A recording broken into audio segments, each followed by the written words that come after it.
بسم اللہ الرحمن الرحیم نحمدہ ونصلی علی رسولہ الکریم اما بعد۔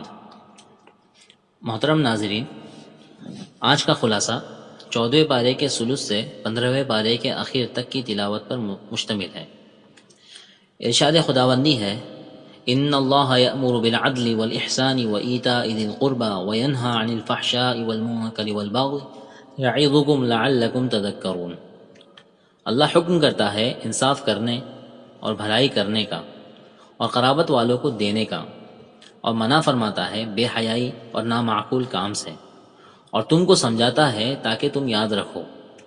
پھر عہد کو پورا کرنے اور قسموں کو نہ توڑنے اور رشوت نہ لینے کا حکم دیا گیا۔ اور جس مرد اور عورت نے نیک کام کیا اور مومن ہو تو اللہ اس کو ایک اچھی زندگی عطا فرمائیں گے اور آخرت میں ان کے اچھے کاموں کے عوض اجر دیں گے۔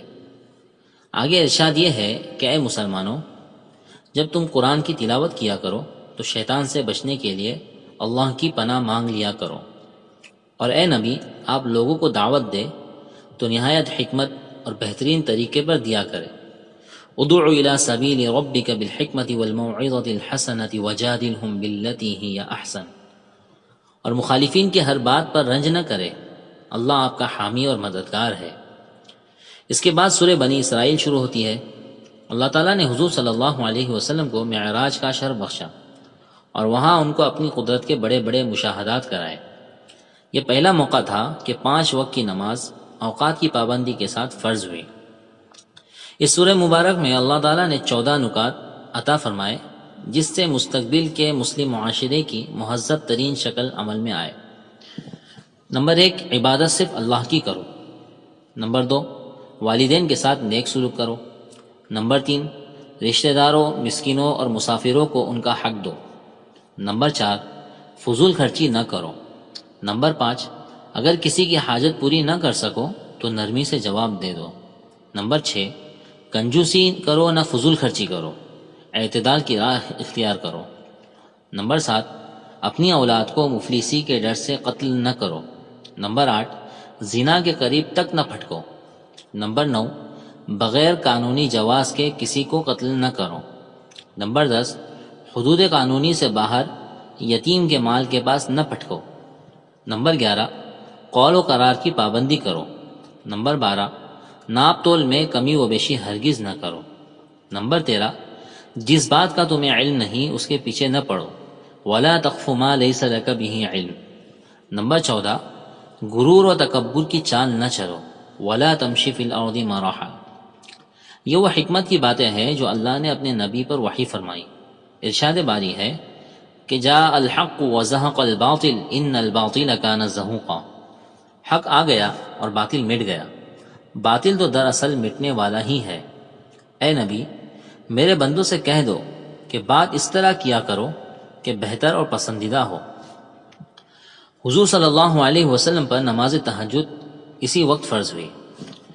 پھر حضرت موسیٰ علیہ السلام اور ان کے معجزات اور فرعون کی مخالفت اور اس کے انجام بد کا ذکر ہے۔ پھر فرمایا گیا کہ قرآن پاک حق کے ساتھ نازل ہوا ہے، اور جو اہل علم ہے تو وہ قرآن سن کر ٹھوڑیوں کے بل گرتے ہیں، روتے ہیں، اور یہ قرآن یعنی اس کا سننا ان کا خشوع اور بڑھا دیتا ہے۔ سورہ بنی اسرائیل کے آخر میں فرمایا گیا کہ آپ فرما دیجئے، سب تعریفیں اللہ تعالیٰ ہی کے لیے ہیں، جو نہ اولاد رکھتا ہے اور نہ اس کا کوئی شریک سلطنت ہے، اور نہ کسی کمزوری کی وجہ سے کوئی اس کا مددگار ہے، اور اس کی خوب بڑائی بیان کیجیے۔ اس کے بعد سورہ کہف شروع ہوتی ہے۔ اس صورت میں اصحاب کہف، ملاقات خضر اور موسیٰ اور ذوالقرنین کے واقعات کا ذکر ہے۔ آج کے خلاصے میں اصحاب کہف اور ملاقات خضر و موسیٰ کا ذکر تلاوت کے مطابق کیا جائے گا۔ قصہ ذوالقرنین بعد میں بیان ہوگا انشاءاللہ۔ اصحاب کہف کا واقعہ یہ ہے کہ چند نوجوان اپنے ظالم معاشرے سے تنگ آ کر بستی سے نکل کھڑے ہوئے اور پہاڑ کے دامن میں ایک غار میں پناہ گزین ہوئے۔ اللہ تعالیٰ نے ان پر دراز نیند طاری کر دی۔ غار کے منہ پر ان کا کتا محافظت کرتا رہا۔ برسوں کے بعد جب جابر حکومت تبدیل ہو چکی تھی اور معاشرہ بدل چکا تھا، اللہ تعالیٰ نے انہیں نیند سے بیدار فرمایا اور غار کے حالات سے ان کو واقف کیا، جس کے بعد اسی غار میں ان پر موت طاری کر دی گئی۔ اب وہ قیامت کو اٹھائے جائیں گے۔ اس کے بعد حضرت موسیٰ علیہ السلام اور حضرت خضر علیہ السلام کی ملاقات کا ذکر ہے۔ مشیت الہی کا نظام جن مصالح ربی پر چل رہا ہے، اس کی قدرت کی نشانیاں حضرت موسیٰ علیہ السلام کو دکھائی گئی۔ حضرت خضر علیہ السلام اچھی بھلی کشتیوں کو ناکارہ کر دیتے ہیں، پھر اچھے خاصے کودتے کھیلتے لڑکے کو قتل کر دیتے ہیں، اور کچھ ناشکرے کج خلق لوگوں کی گرتی ہوئی دیوار کو سہارا دے دیتے ہیں۔ موسیٰ علیہ السلام سے باتیں برداشت نہیں ہوئی، اعتراض فرمایا۔ بالآخر حضرت خضر علیہ السلام مشیت یزدی سے انہیں آگاہ کر کے ان کی تسلی کر دیتے ہیں۔ اللہ تعالیٰ کی طرف سے اس عمل غیبی کا انجام خیر ہے، شر نہیں۔ درمیانی صورت میں ارشاد باری ہے کہ ہم نے قرآن میں لوگوں کو طرح طرح سے سمجھایا، مگر انسان بڑا ہی جھگڑالو ہے۔ وَلَقَدْ صَرَّفْنَا فِي هَذَا الْقُرْآنِ لِلنَّاسِ مِنْ كُلِّ مَثَلٍ وَكَانَ الْإِنسَانُ أَكْثَرَ شَيْءٍ جَدَلًا، یعنی اللہ کی طرف سے جو ہدایت ان کے پاس آتی ہے اس میں جھگڑتے ہیں اور ماننے سے انکار کرتے ہیں۔ قرآن میں ٹھیک ٹھیک سیدھی سیدھی باتیں ہیں تاکہ عقل رکھنے والے اور آیات میں غور و فکر کرنے والے ہدایت پائے۔ من جملہ ان باتوں کے واقع کہف اور واقع خضر و موسیٰ بھی ہے تاکہ عبرت حاصل کرے۔